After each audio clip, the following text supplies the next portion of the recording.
You run the ads, the report comes back, and it looks great. Clicks are up, cost per lead's down, the lead forms are humming. And then you look at next week's schedule, and it shows the same gaps it always had.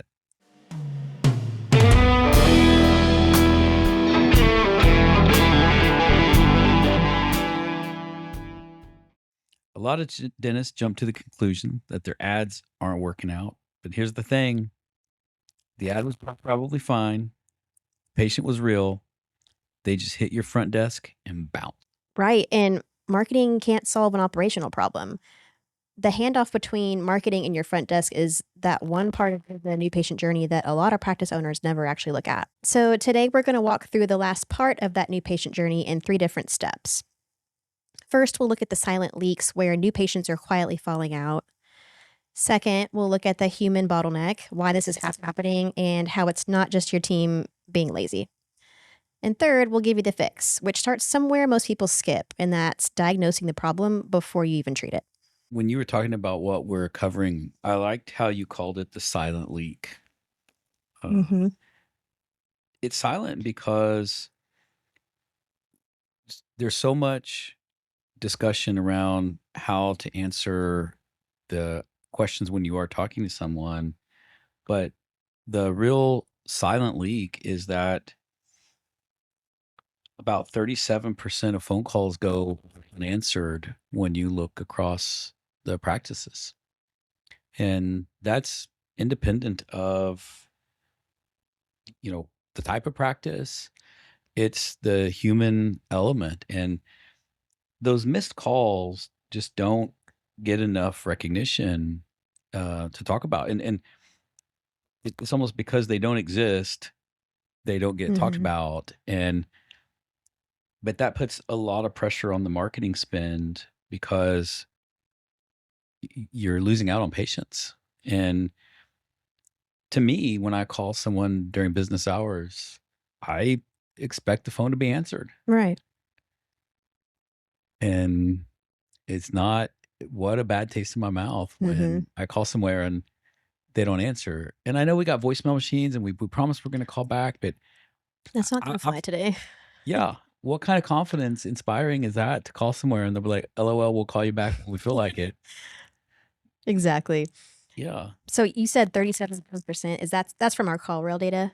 It is. And that's significant. Yeah, it's significant. And it's not like, oh, we listened to like 100 calls. I mean, we're talking about 55,000 calls that have been audited through this year. Yeah. Yeah. And today, people are just going to move on. They're not going to wait around days for you to get back to them. So that's why it's so important. And then to your point, with it being so silent, like there's no like red alert alarms or like reports that are generated to give it visibility. So it's almost just something that just goes by unnoticed. But that's like one of the biggest sources of losing out on new patients. Yeah. Crazy as it sounds. And imagine like you have all this anxiety, you've been avoiding dental care, you know you need to do it, but you finally work up the courage to call, and you just go to voicemail. And the more dangerous of, we've talked about the 37% that go unanswered. Only 13% of those leave a voicemail. Jeez. So you have the bulk of these people, like, it's not even like you have a voicemail to call them back. Yeah, you don't even know who they are. You don't even know who they are. You just lost. And you can text them, but like, man, like I certainly some of them are spam callers and some of them are vendors and labs and sure. Okay, sure. But there are real patients in there who tried to call your practice and you didn't even pick up the phone. And the funny thing is you're going to call your marketing team and be like, what's my new patients? Yeah. Yeah. I don't know. They're outside waiting for you to pick up the phone. That's true though. Like missed calls or missed inquiries from potential patients aren't signs of low conversion. It's just another goose egg to your new patient number. So yeah, of course you're going to go back and be like, what happened?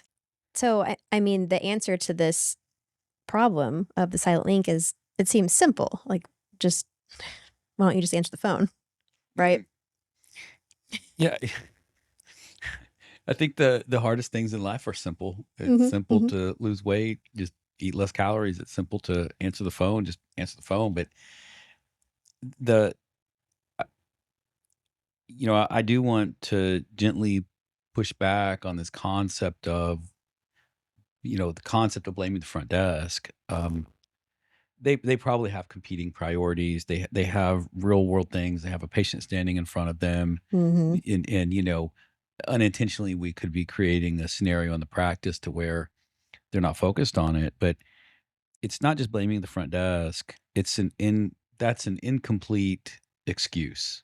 Yeah. And I think for to really solve the problem, you have to get to the next level of the human bottleneck of why why are they not answering? I think is the right question, not just answer the phone. Mhm. It's Yeah. It's an unfair thing just to say that they just need to do their job better because that's not the case. Like, if you put yourself in their shoes, they're probably one of the busier people of the entire practice. They're wearing multiple hats, they have someone on the phone, they have someone waiting to check out, they have insurance on hold for probably, like, God knows how many minutes trying to verify. There's just so many things going on at once, and so it's not like they're choosing to not answer a new patient line. They just have higher priorities that are demanding their attention. Yeah, and there's real architecture. Think of it in architecture. There's real architectural things happening in the practice, right? I mean, like there's lunch gaps. They're probably trying to do all the things you said, confirm insurance and all that at the busiest point that patients are calling. And Mhm. those are it's not a lack of motivation. Like new patients, or they're calling when it's convenient for them, not convenient for you. Right. And that might be at times where it is their lunch hour. Mhm. Um, and that is one of the more significant misses when you look across the normalized data across all these practices is the lunch gaps. Mhm. And it's just not, how do you tell someone, hey, Sarah, you got to cover the phones on Monday, Wednesdays, and Fridays, and we'll cover it on Tuesdays and Thursdays. I don't know, but you do need to solve the architecture around that Yeah. and put them in a position to succeed in Yeah. there. So if it's a structural problem, like, all the motivation in the world to to be better, do better is pointless. Yeah, I mean, if my shift's over at 5:30, my shift's over at 5:30. Like Mhm. you know, and y- when you start saying when you start dealing in the, I want you to do great phone calls. I want you to answer the phone, but I also want you to check them out. But I also want you to verify insurance. I also want you to, reconcile the you know credit card charges or whatever happening. You do owe it to your team to effectively prioritize their job. Mhm. And that to me is it's not a discipline problem. You have some architectural challenges going on. There's there's an important step that you gotta do before the fix, and a lot of people skip it, and that's measuring. Measuring first. Measure twice. We do, we do, we do, we do help our clients measure, and it's primarily through CallRail. It's such an amazing platform. We Um, love CallRail. CallRail can report both the calls that are coming in, but also it does show what you missed. And and that's what it is. And it gives you the missed calls by time of day. And there's some fuzziness around voicemails. When voicemail picks up, CallRail can show it as an answered call, but it's still, a voicemail.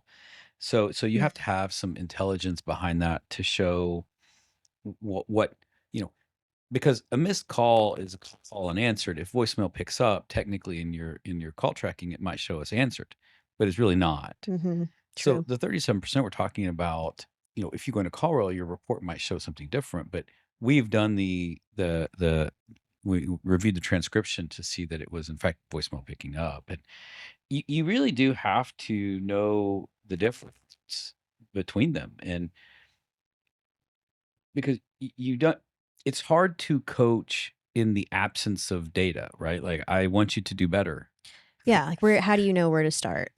Right. And that's where, and while I like that operationally, it's like we return all voicemails that come in. Okay, great. Like, do you return them 5 seconds later when I still have my phone in my hand, or do you return them Mm-hmm. 2 hours later when it's convenient for you? Yeah. And I think that's fine, the operational fix to that. But you do have to know what problem you're solving. And Or that you have a problem to begin with. Like, right. if you didn't know you had a 37% missed call rate, how do you fix it? And the first answer before you go chew out your front desk is to probably correctly identify and measure the problem.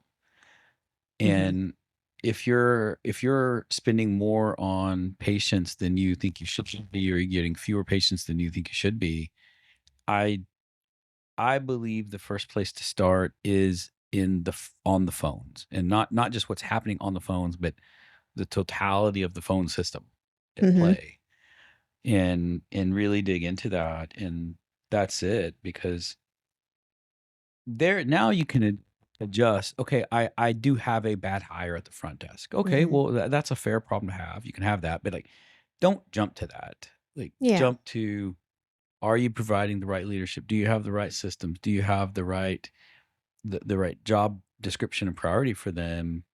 And as owners, we love to say, I just wish they would work harder. Okay, that's fair. I all the time, but I think we also need to level up sometimes in the clarity of roles. Mm-hmm.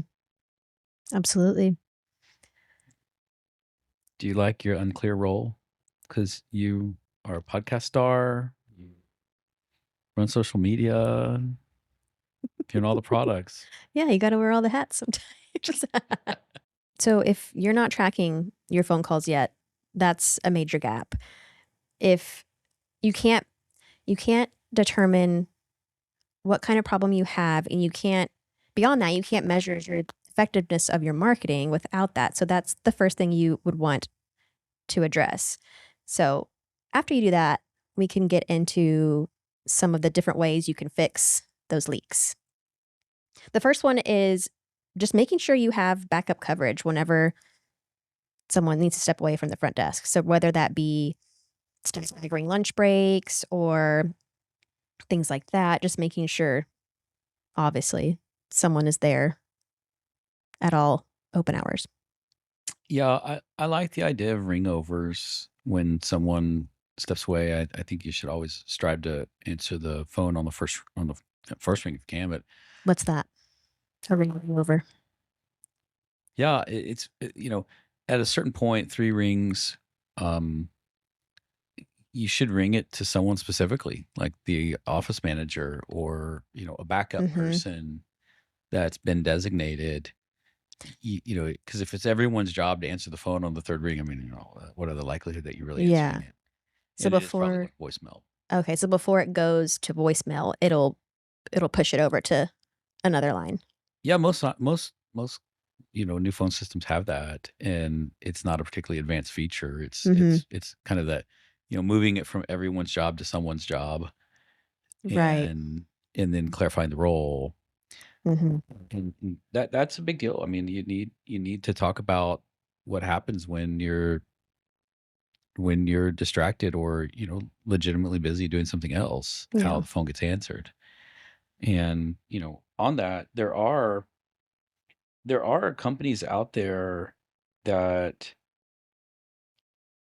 can ring over to them in the event that you're busy, right? And AI answering has Mm-hmm. blown up, and Yeah. continues to grow. So looking at who's out there that can answer that, and you're not looking to replace the team, you're filling a gap. when Mm-hmm. when you are busy, I would rather have someone answer. Like an overflow or Like an something. overflow, right. Yeah. And there's some companies out there that do a good job. And Mhm. online scheduling is another one Oh, that yeah. we have to talk about in here because, you know, why would you not in your voicemail say, gosh, we're sorry, we're so busy, we're crushed. Here's go to our website and schedule an appointment, or use the AI to schedule it right there. Mhm. And dentists think their schedule is some piece of art that only they or their team can. We love to talk about the intellectual property that goes into scheduling, but it is not that complicated. We Yeah. just we just like the control, and Yes, we do. they gotta you gotta give the people what they want someday. And online scheduling is a big deal. Yeah, it's huge. And we don't see a lot of practices that do online scheduling. But it's growing, but I think utilizing that is only going to help.